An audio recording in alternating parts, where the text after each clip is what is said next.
విధ్వంసం నుండి వికాసం వైపు ప్రయాణం చేస్తున్నామని మంత్రి కొల్లు రవీంద్ర అన్నారు. వైసీపీ సంపూర్ణ మద్య నిషేధం చేస్తానని చెప్పి మహిళల్ని మోసం చేసిందన్నారు.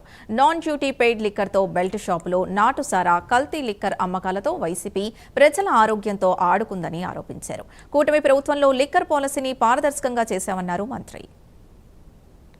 అన్ని వ్యవస్థల్ని కూడా సర్వనాశనం చేశారు. ఈరోజు ప్రజలు ఒక మంచి నిర్ణయం తీసుకుని 2024 ఎన్నికల్లో కూటమి ప్రభుత్వానికి దాదాపు 94% మ్యాండేట్ ఇచ్చి ఈ రాష్ట్రంలో ఒక మంచి పరిపాలన అందించగల సమర్థవంతమైన నాయకత్వం అటు గౌరవ ముఖ్యమంత్రి చంద్రబాబు నాయుడు గారు, ఉప ముఖ్యమంత్రి వర్యులు పవన్ కళ్యాణ్ గారు, అలాగే ముఖ్యంగా యువ నాయకుడు నారా లోకేష్ గారు ఈ 2 సంవత్సరాల వ్యవధిలో ఒక చక్కటి పరిపాలన అందిస్తూ విధ్వంసం నుంచి వికాసం వైపు ఇవాళ రాష్ట్రాన్ని పరుగులు తీపిస్తా ఉన్నాం. మరి ఆనాడు జరిగినటువంటి విధ్వంసాల్ని మరొకసారి ఈ సందర్భంగా గుర్తు చేసుకోవాలని ముఖ్యంగా అన్ని డిపార్ట్మెంట్స్ ని అస్తవ్యస్తం చేశారు. సొంత ఆదాయానికి ఉపయోగించుకున్నారు ఆ రోజున వచ్చినటువంటి అధికారాన్ని. కూటమి ప్రభుత్వం అధికారంలో వచ్చిన వెంటనే మేము ఆ రోజు వైట్ పేపర్స్ కూడా రిలీజ్ చేశాం. ఎక్సైజ్ లో కూడా వైట్ పేపర్స్ రిలీజ్ చేసి దాదాపు 3,112 కోట్ల రూపాయల ఆ రోజు దోపిడీ జరిగిందని చెప్పి మేము ఆ రోజున వైట్ పేపర్ రిలీజ్ చేయడం జరిగింది.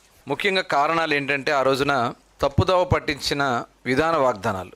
ఆ రోజున ఆయన జగన్మోహన్ రెడ్డి గారు 2019 ఎన్నికలకు వెళ్ళినటువంటి సందర్భంలో సంపూర్ణ మద్యపాన నిషేధం చేస్తాను, మద్యపాన నిషేధం చేయకపోతే మళ్ళీ 2024 ఎన్నికలకి వెళ్ళనని కూడా చెప్పినటువంటి వ్యక్తి జగన్మోహన్ రెడ్డి గారు. అధికారంలోకి వచ్చిన తర్వాత దశల వారీగా మద్యపాన నిషేధం చేస్తానని చెప్పారు. ఈ 2 మాటలు కూడా ఆయన మాట తప్పి మరి ముఖ్యంగా మహిళలకి వెన్నుపోటు పొడిచాడు. తర్వాత చెప్పారు 5 స్టార్ హోటల్స్కే పరిమితం చేస్తాను, ఎక్కడ కూడా షాప్స్ అన్నిటి కూడా మద్యపాన నిషేధం చేస్తానని చెప్పాడు. కానీ ఆ రోజు 2020 సంవత్సరం